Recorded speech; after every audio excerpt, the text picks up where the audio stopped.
Hi, welcome to City Scene with Mayor Mike Cahill. I'm your host, Walt Kosmowski.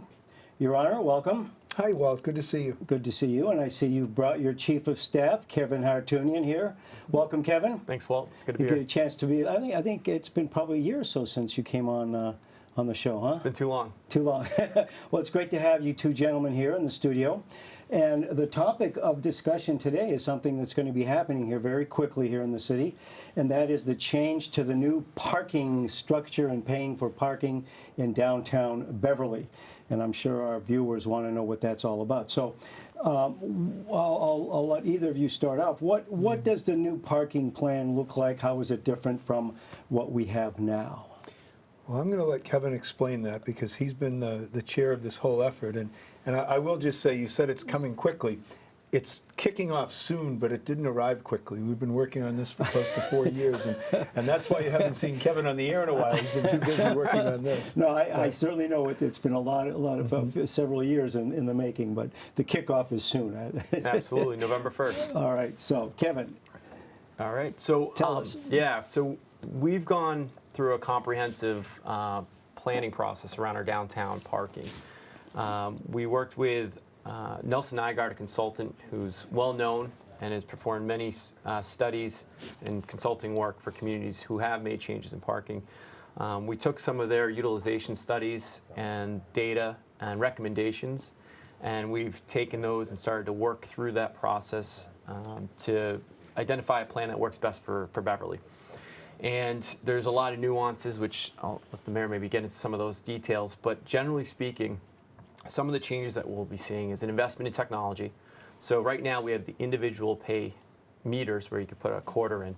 We'll be investing in pay stations, 93 of them, which will be in the downtown area, Rantoul Street, Cabot Street, the streets in between, the lots, Margin River. And they're already there.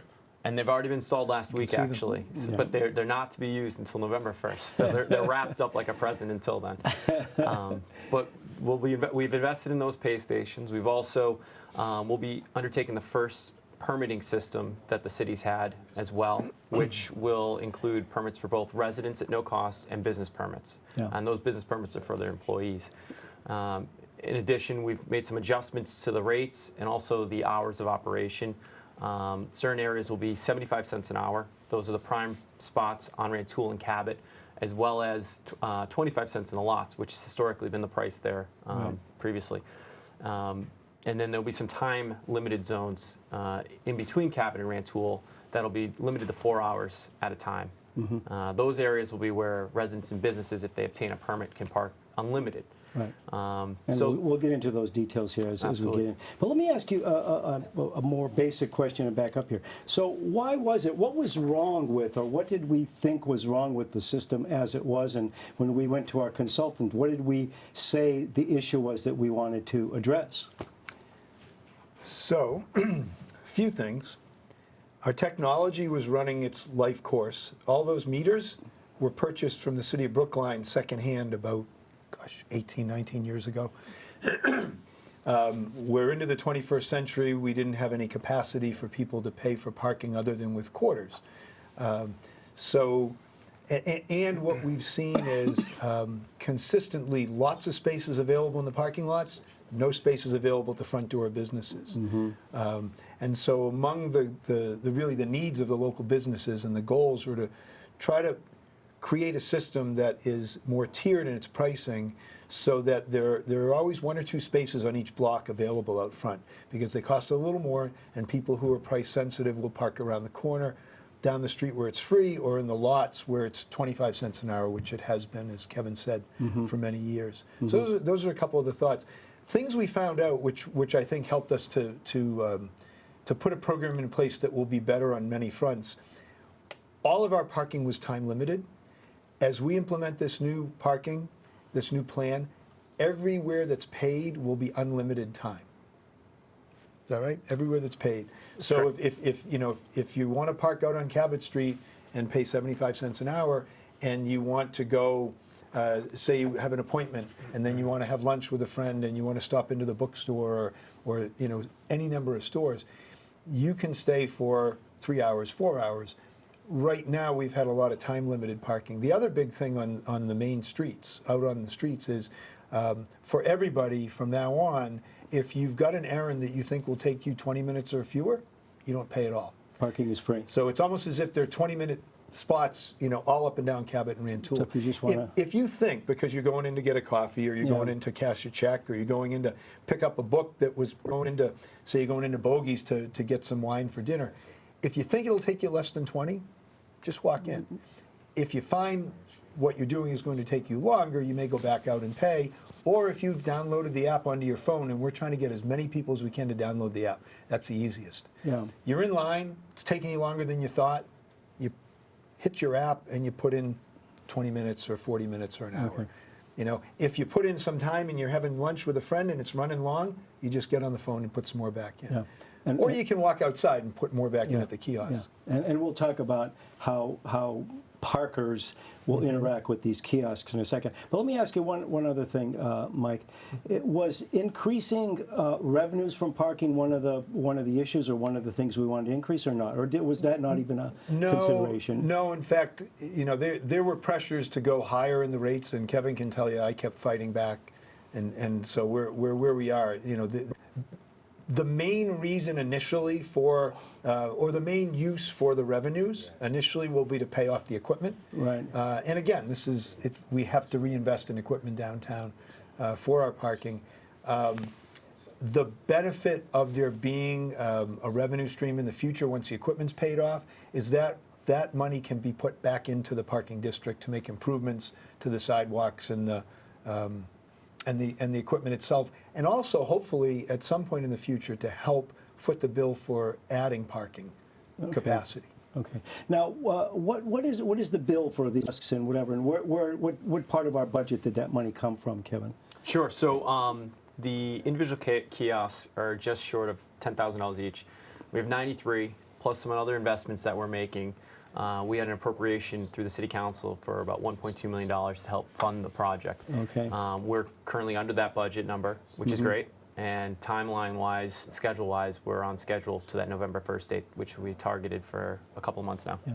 So roughly $1 million, 93,000 times 10. So roughly, or 93 times 10,000, yes. Roughly $1 million for the hardware itself. And then you probably have some sitting in a city garage or somewhere where replacement if something goes wrong or whatever. So we have 93 locations. We purchased 95, and so Okay. we'll have 2 that we can then use if, for instance, say somebody runs into one, a vehicle hits one, we Yeah. need to replace that while that gets repaired. We'll easily be able to bring another one on site. Okay. Now, let me ask you, I'm sure that you've spoken to the business community downtown about the plans or whatever. So what was their reaction, and how did you sell this to the business community downtown? Thank you. So we realized very early that this comprehensive change is going to be significant, and we wanted a lot of different perspectives at the table from day one.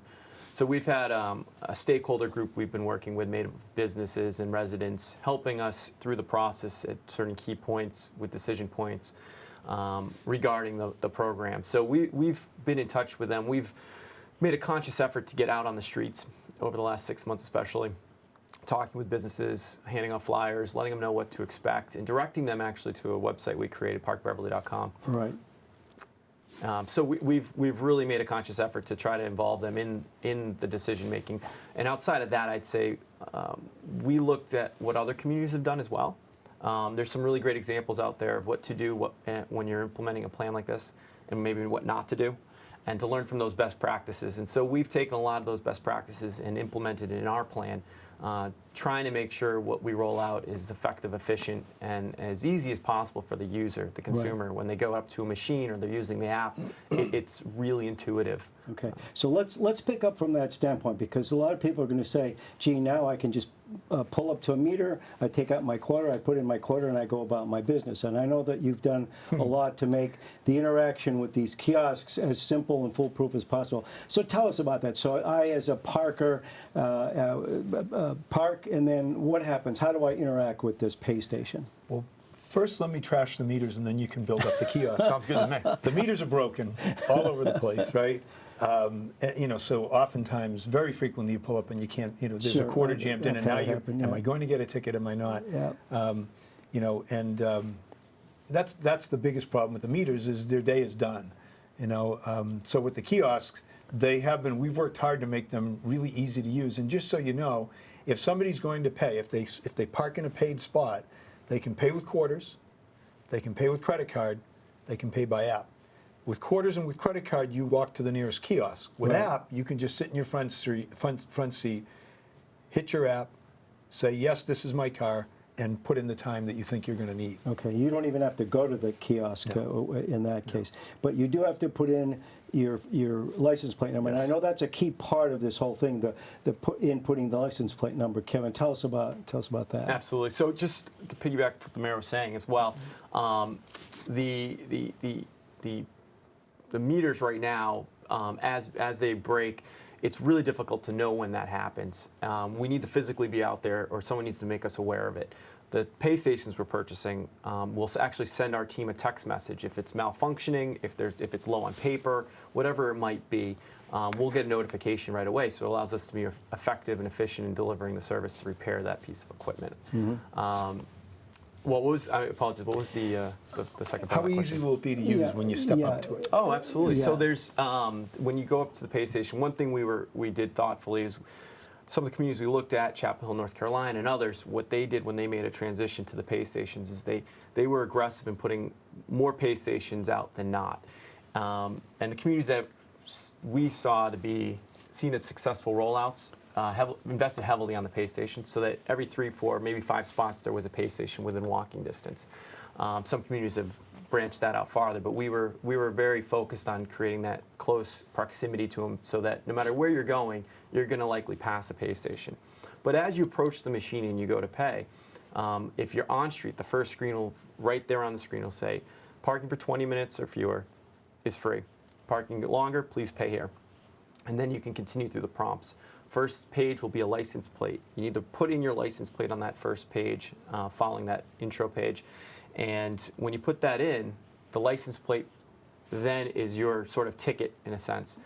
Some communities have done pay by parking spots, where you have to memorize the spot you're in. Right. Whereas other ones, I shared earlier with And you all I my know, story about. I've had that. It happened to me where I go up to the pay and it says, "Which spot are you in?" And it's like 100 yards back there. Right, and I you have to forget. go back Yeah, and come back. And then the other model is the pay and display, which is you get a piece of paper and you put it on your windshield, which means you have to go to the pay station, come back to your vehicle, and then go about your business. With the license plate technology, it allows us to actually go up to the pay station, enter in your license plate, and then go on your business. And it allows us as well to be able to pay from different pay stations in our downtown. So you don't Okay. have to go back To the same one per se. Yeah. The same thing with the app. It allows us with the license plate technology to be able to enter in your license plate at the pay station or through the app, or maybe pay at the pay station first and the app second when you have to put more money on, because the license plate allows you to have that ticket, virtual ticket, no matter what form you pay in, Yeah. which is a real convenience. So it's meant to be very user-friendly. Yeah, obviously, yeah. Because now, when you say there'll be 93 and 93 kiosks or pay stations, and so none of these you'll never have to walk if you want to walk to the pay station more than 3 or 4, 5 car lengths. In either direction. Is that either direction? So that'll be right. Now, there are certain, tell us about enforcement, okay?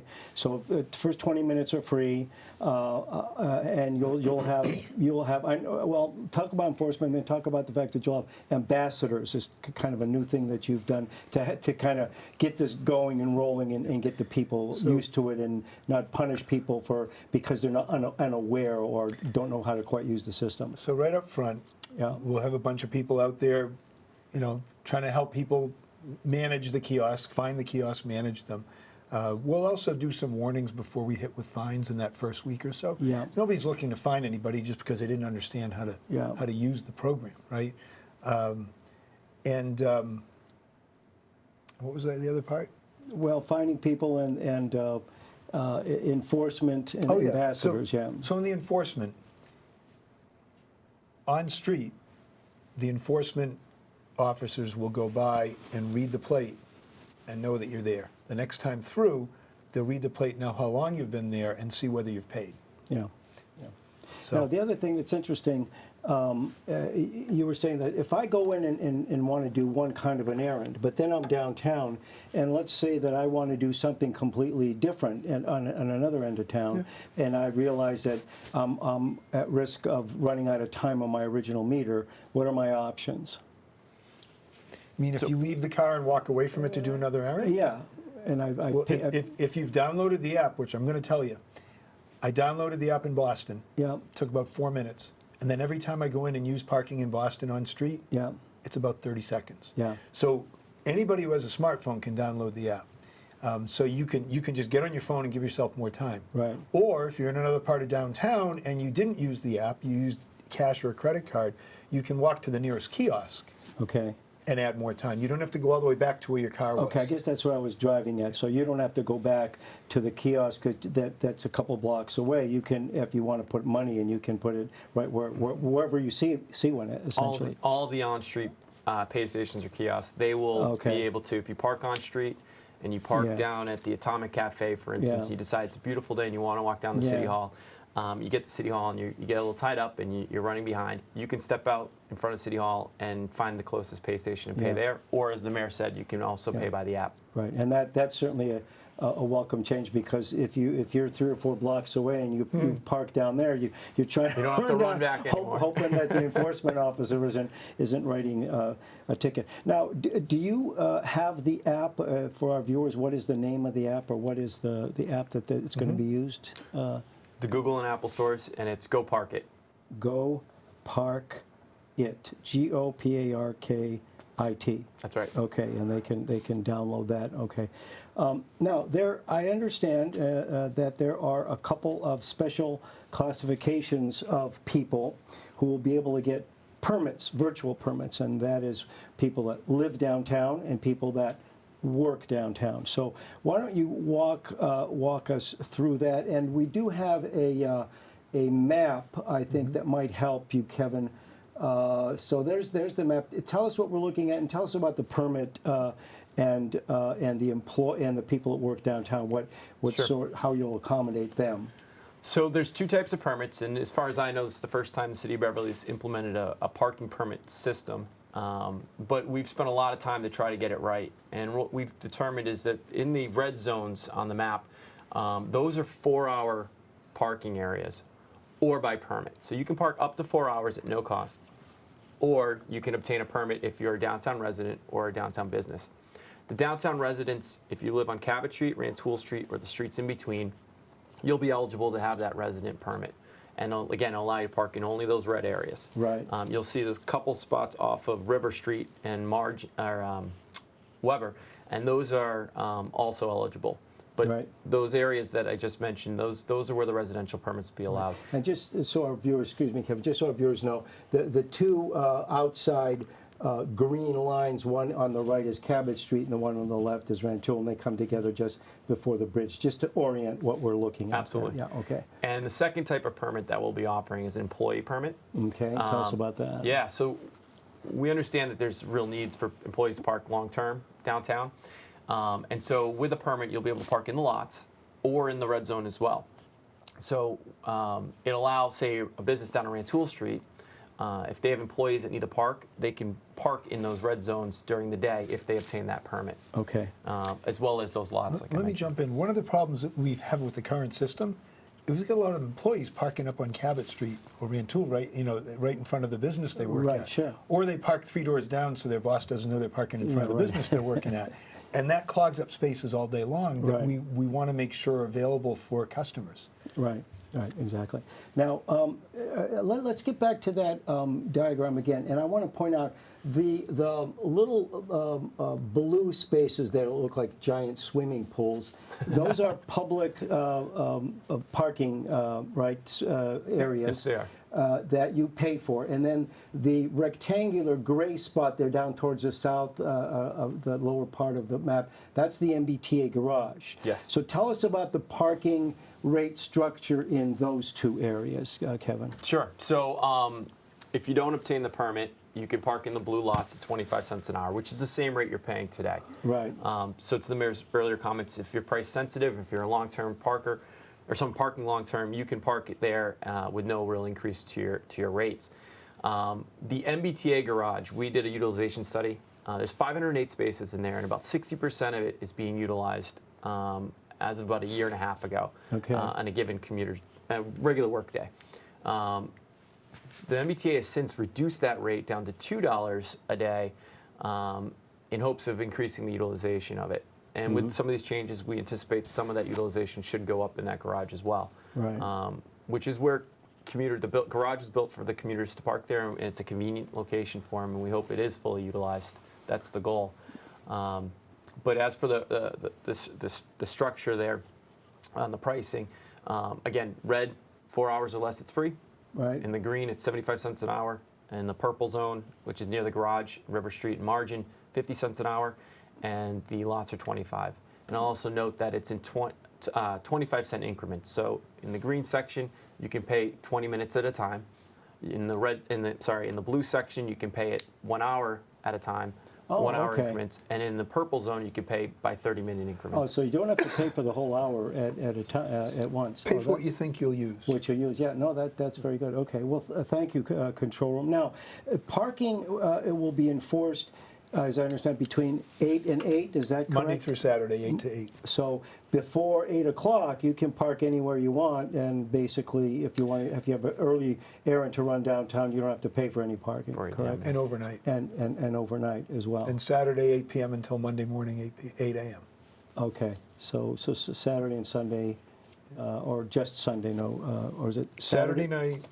When enforcement ends at 8 p.m. on Saturday night, it doesn't start again until 8 a.m. Monday morning. So you have it.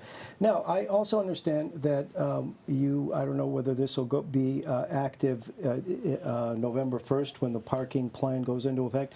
There is some plan to have some commuter and shuttle available to and from the train depot, et cetera. Tell us about that.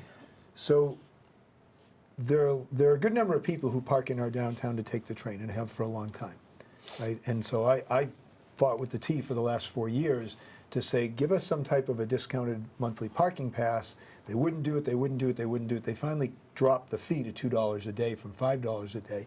Now we'll see how long that lasts, but the reality is that all of that parking downtown that has been really taken up full-time by commuters for years and years and years is more and more needed for daytime business activity, daytime demand. And so that's ending, right? That free parking for commuters is ending. We, at the same time, are working to start a commuter shuttle for people to take from the Beverly Depot to Cummings Center and up to Cherry Hill Industrial Park. Whether people live downtown and want to jump on the shuttle to work or whether they get off the train.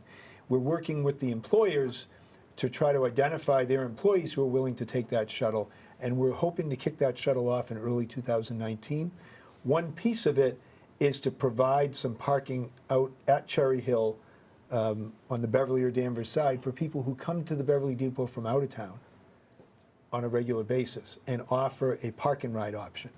So if there's anybody who is interested, and we're flyering all the cars in the downtown and trying to point them to the website so they can learn more about that option to park out in Danvers. It's not so much for Beverly residents. Yeah. It's for people who come from Danvers, Middleton, that area, and want to park downtown. Yeah. And how will you make people aware of that? What's your plan to kind of market this? Of that shuttle option? The shuttle option, yeah. Well, for the park and ride option, it's first hitting all the cars that are already parking down there with a flyer and trying to point them to the website. Beyond that, we'll see. Yeah. So will this be a continuous shuttle like 24/7 or just like 8 to 8 or 6 to 8 or something? It's a shuttle that would run 3 or 4 runs in the AM. Oh, I see. And 3 or 4 runs in the PM. Okay, so just during rush hour It's separate period. from this whole effort. Yeah. This is something we've been working with the Metropolitan Area Planning Council, the town of Danvers, to try to get off the ground.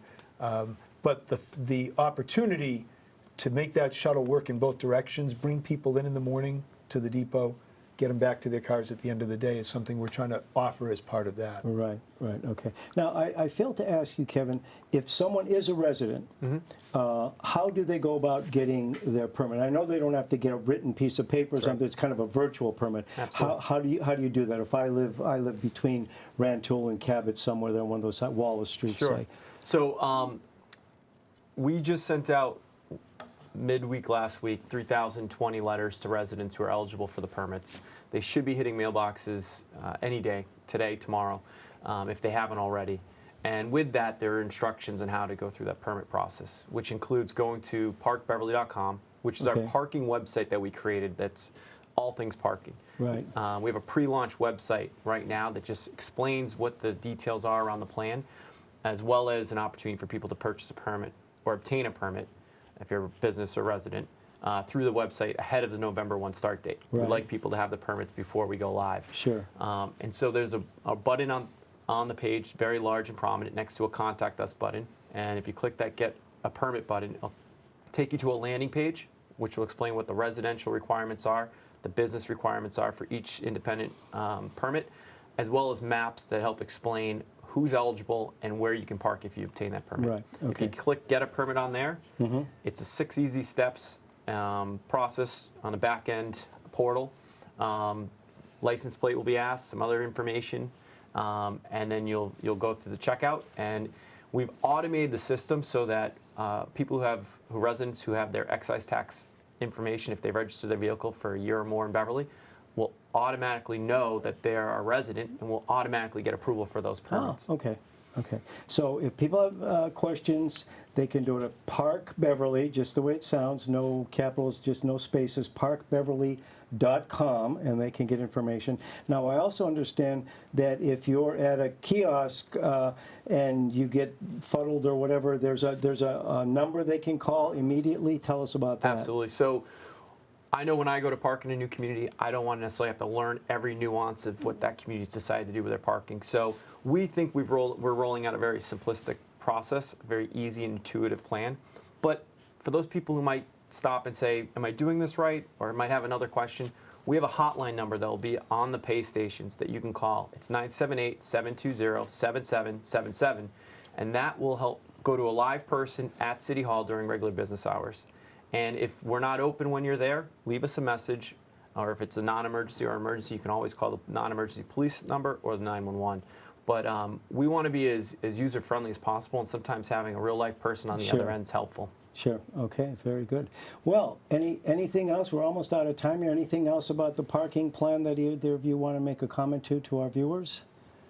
Well, I just reinforced that it was time that we had to do something different.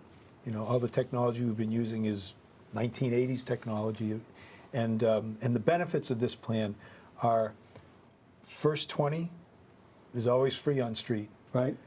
If you're a resident, you can park 24 hours, 7 days a week in that zone between Cabot and Rantoul for free. Right. Business owners and employees can get discounted passes as opposed to the rate that it would cost today to park Right. in the lots. So that's a savings off of today.